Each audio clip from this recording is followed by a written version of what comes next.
যদি বলতেন তোমার চেহারাটা কেমন হবে তুমি ডিজাইন করো, তাহলে আপনি আপনারা কেমন বানাতেন? হ্যাঁ বলেন, ফরিদপুরের ভাইরা বলেন, সুন্দর করে বানাতেন তাই না? সবচাইতে স্মার্ট, সবচেয়ে সুন্দর করে আমি আমার চেহারাটা বানাতাম যদি আমাকে ডিজাইন করার সুযোগ দেওয়া হতো। কিন্তু এই সুযোগ তো আল্লাহ দেন নাই। ডিজাইন স্বয়ং করে দিয়েছেন কে? কোন নারীকে যদি আল্লাহ বলতে, এই নারীরা তোমাদের চেহারা কার কেমন লাগবে তোমরা বানাও, প্রত্যেক নারী কি করতো? বিশ্ব সুন্দরী করে নিজেকে বানাতো। খুদ ধরার মতো কোনো জায়গা সে নিজের জন্য রাখতো না, ঠিক কিনা? কিন্তু এটা আল্লাহ দেন নাই। এই আকৃতিটা আমাদেরকে সরাসরি দান করেছেন কে? খবরদার, আমাদের অনেকে বিকলাঙ্গ, আমাদের অনেকের হাত ছোট, পা বড়, দেখতে মোটা, কেউ চিকন কেউ কালো। খবরদার, কারো আকৃতি নিয়ে কখনো কোনো অবজ্ঞার সুরে, ঠাট্টার সুরে কোনো কথা আমরা বলবো না। রাজি আছেন? সবাই রাজি আছেন? আল্লাহ রাসূল সাল্লাল্লাহু আলাইহি ওয়াসাল্লামের এক সাহাবী ছিল, নাম ইবনে মাসউদ রাদিয়াল্লাহু তাআলা আনহু। ওনার পায়ের নলা ছিল খুব চিকন, অস্বাভাবিক চিকন, স্বাভাবিক না। তো উনিও এটা ঢেকে রাখতেন, দেখাতেন না কাউকে। একদিন উনি খেজুর পাড়ার জন্য খেজুর গাছে উঠলেন। খেজুর গাছে ওঠার পরে নিচ থেকে সাহাবারা পায়ের চিকন নলা দেখে ফেলছে। দেখে সবাই হাসি, সবাই হেসে কুটি কুটি। বিশ্বনবী বললেন, হেসো না, খবরদার, আমার ইবনে মাসুদের পায়ের চিকন নলা দেখে হেসো না। আমার ইবনে মাসুদের এই পায়ের চিকন নলা যদি মিজানের পাল্লায় উঠিয়ে দেয়া হয়, কিয়ামতের দিন উহুদ পাহাড়ের চেয়েও ভারী হয়ে যাবে। খবরদার, আমার ইবনে মাসুদকে আমার আল্লাহ অনেক পছন্দ করে, তার পা চিকন দেখে তাকে তুচ্ছ করো না। আল্লাহর হাবিব সাল্লাল্লাহু আলাইহি ইসলামের 11 জন স্ত্রীর মধ্য থেকে একজন স্ত্রী ছিলেন একজন স্থূল আকৃতির, অবিসিটি ছিল, একটু মোটা। ওনার নাম ছিল সাফিয়া রাদিয়াল্লাহু তাআলা আনহা। আম্মা জান আয়েশার সাথে একবার সাফিয়ার ঝগড়া। নবীদের বউদের মাঝে মাঝে মাঝে ঝগড়া হতো, তবে সেটা হতো মধুর ঝগড়া। সুবহানাল্লাহ পড়েন।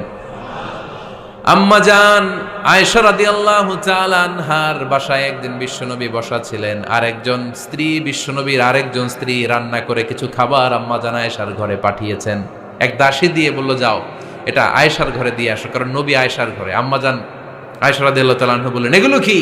ওই দাসী বলে, তরকারি। কে দিছে? অমুক স্ত্রী। কেন দিয়েছে? আমি কি রান্না করতে পারি না? তোমরা রান্না তোমরা খাও। এই কথা বলে পাতিল সহ উড়ায় মারছে চেহারার মধ্যে। এর কারণ ওনারা মানুষ ছিলেন, মানবীয় ব্যাপারগুলো ওনাদের মধ্যেও কাজ করত।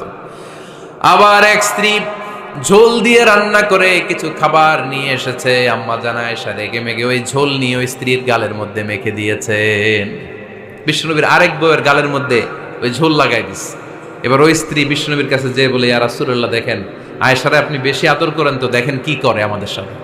এই যে আমাদের গালের মধ্যে ঝোল মাখাই একেবারে মেকআপ বানাই দিচ্ছে। বিষ্ণু ইসা ইসলাম বললেন, তাই আয়েশাকে ডাকো। আম্মা জান আয়েশা রাদিয়াল্লাহু তাআলা আনহা আসলেন। আল্লাহ রাসূল সাল্লাল্লাহু আলাইহি ওয়াসাল্লাম বললেন, তুমি কি আমার এই স্ত্রীর সাথে এমন আচরণ করেছো? আম্মা জান আয়েশা বললেন, করেছি। কেন? আম্মা জান আয়েশা বললেন, তখন মেজাজটা গরম ছিল, এখন বুঝতে পারতেছি আসলে এই কাজটা করা ঠিক হয় নাই।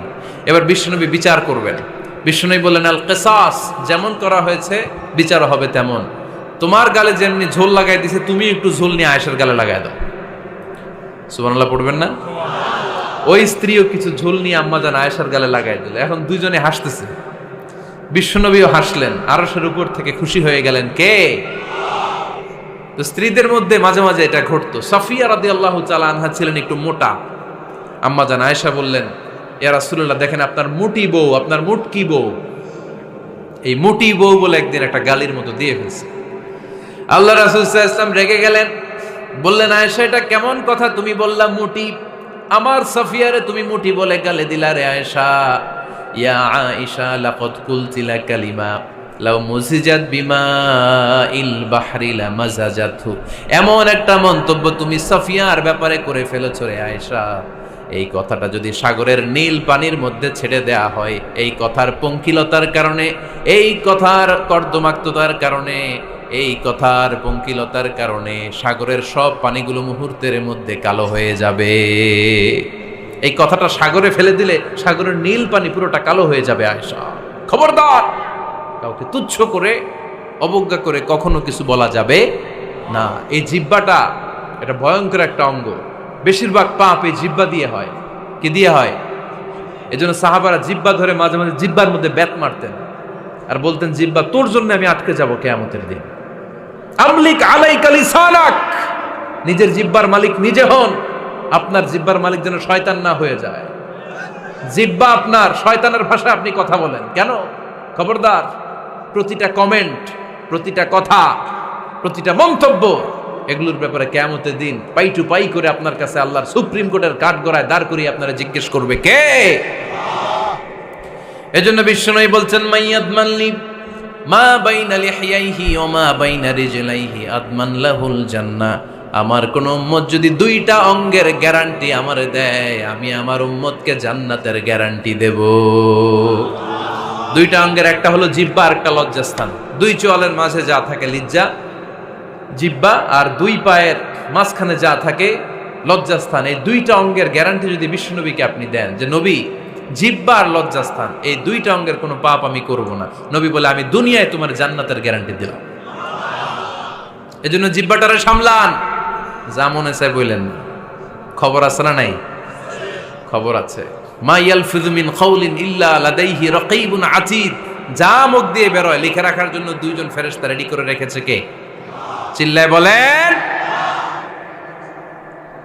যতদিন আমরা বেঁচে থাকবো ততদিন থাকবে আমাদের কাঁধে। আমরা মরে যাবো, এই ফেরেশতারা উড়াল দিবে, ঠিক কিনা?